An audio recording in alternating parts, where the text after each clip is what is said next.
Did you know that the federal government has issued a nationwide moratorium on evictions? So how's that going to impact you if you're a landlord, and how's it going to impact you if you're a tenant?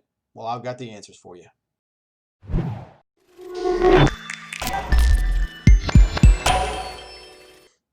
Welcome back to my channel. My name is Michael White. I'm a realtor with Acorn Property Group, powered by Keller, and I'm based out of Charlotte, North Carolina. And if this is your first time on my channel, thank you so much for tuning in. I greatly appreciate it. Take a second, hit the subscribe button, and hit the little bell icon because I post new videos every week. You don't want to miss anything. Watch the entire video and you shall receive a free gift. In early September, the CDC, or the Center for Disease Control, issued a nationwide moratorium on evictions. Now, this moratorium went into effect on September the 4th, and it ends on December 31st. Now, landlords, stop for a second.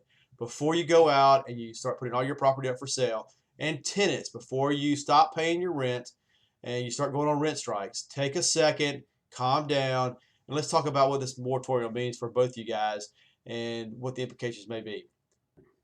The first thing you need to know is this moratorium applies to all leased residential property. That could be a house, it could be an apartment, it could be a townhome, it could be a mobile home, and it even applies to lots in which mobile homes sit on. Again, it's all leased residential property. Now, landlords, if you have a tenant that's engaged in criminal activity, that's breaking your lease by causing damage to the property, or is breaking other contractual obligations that you have set forth within your lease, then you still have the right to evict them. The moratorium only protects covered persons that are not paying their rent. Landlords, you also need to know about the fines that are associated with violating this moratorium. If you're an individual, you can expect to pay a fine of somewhere between $100,000 to about $250,000. And if you're a corporation or an organization and you violate this moratorium, then you can pay a fine of somewhere between $250,000 to up to $500,000. So they're pretty big fines if you're caught violating this moratorium. The moratorium only helps covered persons. A real estate guy, what's a covered person?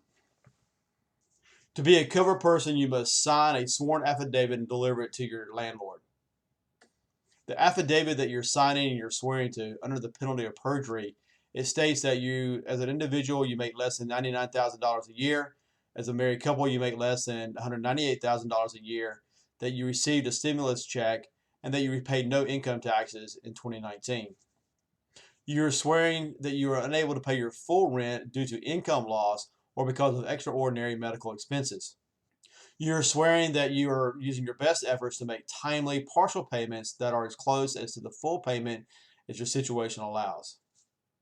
You're swearing that by being evicted, you will be either homeless or you'll have to move in with family members. Well, the purpose of the moratorium is to help lessen the impact of the COVID-19 virus and to help limit the spread of it, right? We understand that.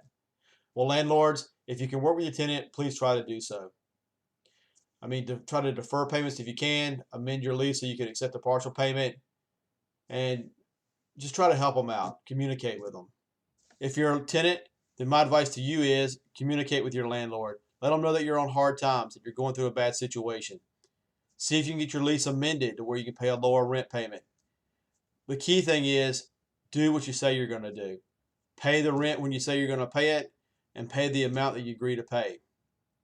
The worst thing you can do is stop communicating with your landlord and stop paying. There you have it. There's my recap of the national moratorium on evictions that was issued by the CDC on September the 4th. Now, if you like this video, check out some of the other videos that I've made. You may find them to be of interest. Now, leave me a thumbs up if you like this video. Leave a comment in the comment section below if you like this video. And then consider subscribing to my channel. All you have to do is hit the subscribe button, hit the little bell icon. I post new videos every week. You don't want to miss anything. Thanks again for watching, and I will see you next week.